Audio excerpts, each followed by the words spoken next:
मोहनी मूर्ति श्याम की अति अद्भुत गति जोई, बसतु सुचिर अंतर तऊ प्रतिबिंबतु जग होई। यह दोहा रीतिकाल के प्रमुख कवि बिहारी लाल जी का है। हेलो बच्चों, मेरे क्लास में आप सभी का हार्दिक स्वागत है। तो आप लोग जान गए होंगे कि आज मैं कवि बिहारी लाल जी के इस दोहे के अर्थ और व्याख्या को लेकर उपस्थित हूँ। कवि बिहारी लाल हिंदी साहित्य के रीतिकाल के एक प्रमुख कवि हैं। इनकी प्रमुख रचना है सतसई। सतसई में लगभग 700 दोहे का संग्रह है।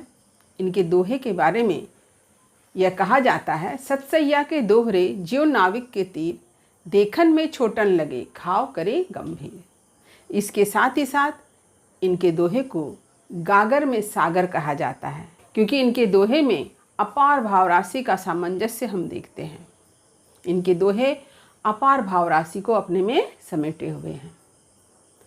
तो सबसे पहले मैं इस दोहे को पढ़कर सुनाती हूँ, फिर कठिन शब्दों के अर्थ को बताने के बाद पंक्ति की व्याख्या करूँगी, अंत में इसका विशेष भी बताऊँगी और इन सब के बाद मैं इस दोहे का अर्थ लिखकर भी आप लोगों को दूंगी। तो वीडियो को अंत तक जरूर देखें। देखिए, मोहन मूर्ति श्याम की अति अद्भुत गति जोई, बसतु सुचिर अंतर तऊ प्रतिबिंबतु जग होई। तो इस दोहे का जो ये शब्द है मोहन, यहाँ होना चाहिए मोहनी, क्योंकि बिहारी सतसई जो है उसमें मोहन के स्थान पर मोहनी शब्द है। इसके साथ ही साथ ये जो दूसरी पंक्ति है वह दूसरी पंक्ति किस तरह से है, बसती सुचित अंतर तऊ प्रतिबिंबित जग होई। तो बिहारी सतसई में दूसरी पंक्ति जो है इस तरह से दी गई है। खैर कोई बात नहीं, मैं अर्थ आप लोगों को जो बता रही हूँ इससे आपको कोई दिक्कत नहीं होगी। तो चलिए अब कठिन शब्द के अर्थ को देख लेते हैं। देखिए, कठिन शब्दों के अर्थ और है मोहन। मोहन का अर्थ यहाँ लुभाना, सुंदर लगना, मोहक। अगर मोहनी होता तो भी उसका अर्थ होता मन को मोहने वाला, मन को लुभाने वाला। लेकिन मोहन कहने से एक अर्थ और भी पता चलता है कि मोहन किसे कहा गया है, श्री कृष्ण को कहा गया है। यानी श्री कृष्ण की जो छवि है वह अत्यंत मन को लुभाने वाली है। मूर्ति यानी स्वरूप, मूर्ति छवि। श्याम श्री कृष्ण को कहा गया है। अति का अर्थ होता है बहुत, अत्यधिक। अद्भुत यानी विलक्षण। गति यानी स्थिति। जोई माने देखना। वस्तु माने बसता, रहना। सुचित यानी निर्मल हृदय, स्वच्छ हृदय। अंतर, अंतर का अर्थ होता है भीतर। तऊ माने फिर भी। प्रतिबिंबित यानी झलकती है। जग यानी संसार। तो यह है कठिन शब्द के अर्थ। अब चलिए मैं पंक्ति की व्याख्या करती हूँ। तो प्रस्तुत दोहे में कवि बिहारी लाल जी ने श्री कृष्ण के विलक्षण सौंदर्य, अद्भुत सौंदर्य का गुणगान किया है। देखिए, मोहन मूर्ति श्याम की अति अद्भुत गति जोई। कवि कहते हैं कि श्याम की यानी श्री कृष्ण भगवान की मोहन मूर्ति यानी मन को लुभाने वाली मूर्ति, मन को लुभाने वाली जो छवि है वह छवि कैसी है, अति अद्भुत।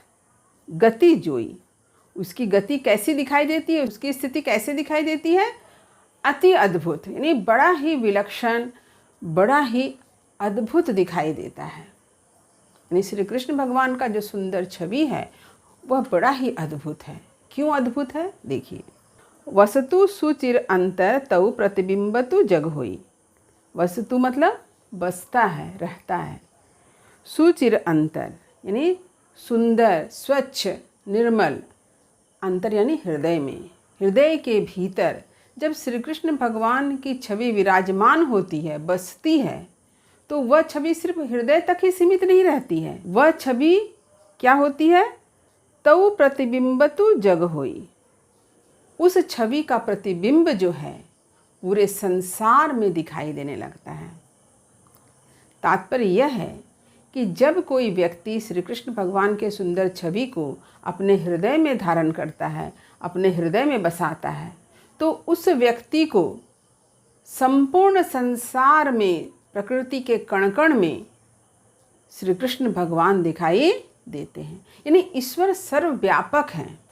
तो कवि कहते हैं कि जो व्यक्ति सच्चे मन से श्री कृष्ण के सुंदर छवि को अपने हृदय में स्थान देगा, उस व्यक्ति का मन कितना निर्मल है सोचिए, तभी जाकर उसने भगवान को स्थान दिया है। तो जिस व्यक्ति का मन निर्मल होता है उस व्यक्ति को सिर्फ हृदय में ही भगवान दिखाई नहीं देते हैं, उसे प्रकृति के कण कण में भगवान दिखाई देते हैं। यानी ईश्वर सर्वव्यापक है। ईश्वर की सर्वव्यापकता की बात यहाँ कवि बिहारी लाल जी ने की है। तो ईश्वर को अपने हृदय में बसाने वाला कौन हो सकता है? जिसका हृदय निर्मल हो, स्वच्छ हो। यदि मन में कोई बुराई होगी तो वह व्यक्ति कभी अपने हृदय में ईश्वर को स्थान नहीं दे सकता है। ऐसे हृदय में ईश्वर विराजमान होते भी नहीं हैं। तो यहाँ पर इसी स्थिति का वर्णन किया गया है कि ईश्वर को आप सच्चे मन से अपने हृदय में स्थान दीजिए, आपको प्रकृति के कण कण में ईश्वर दिखाई देंगे। तो अब चलिए मैं इसका विशेष लिखवा देती हूँ। देखिए, विशेष पहला, प्रस्तुत दोहे में कवि बिहारी ने श्री कृष्ण के विलक्षण सौंदर्य की चर्चा की है। दूसरा, ईश्वर सर्वव्यापी है। यदि मनुष्य का हृदय निर्मल हो और निर्मल हृदय में ईश्वर का निवास हो तो मनुष्य को संसार के कण कण में भी ईश्वर की छवि दिखलाई देती है। ईश्वर की सर्वव्यापकता को कवि ने बड़े ही सुंदर ढंग से प्रस्तुत किया है। तीसरा देखिए, कवि ने यह बतलाया है कि निर्मल हृदय में ही ईश्वर निवास करते हैं। चौथा, यह दोहा छंद है। इसके 4 चरण होते हैं। इसके प्रथम व तृतीय चरण में 13-13 मात्रा और द्वितीय व चतुर्थ चरण में 11-11 मात्रा होती है। द्वितीय व चतुर्थ चरण के अंत में तुक होता है। पांचवी विशेषता देखिए, प्रस्तुत दोहा में अनुप्रास अलंकार का सुंदर प्रयोग मिलता है। मोहन मूर्ति में म वर्ण की आवृत्ति से और अति अद्भुत में अ वर्ण की आवृत्ति से अनुप्रास अलंकार है। 6 नंबर विशेषता देखिए, कवि बिहारी ने मधुर ब्रज भाषा का प्रयोग किया है जो माधुर्य गुण से संपन्न है। 7वीं विशेषता, अपार भाव राशि से भरे होने के कारण इनका दोहा गागर में सागर की उक्ति चरितार्थ करते हैं। तो यह है इस दोहे का विशेष। अब आप इस दोहे का अर्थ स्क्रीन पर देख सकते हैं। इसे आप अपनी कॉपी में जरूर उतार लें। उम्मीद करती हूँ कि इस दोहे का अर्थ आपने अच्छी तरह से समझ लिया होगा। यदि कहीं समझने में दिक्कत हुई हो तो कमेंट अवश्य करें।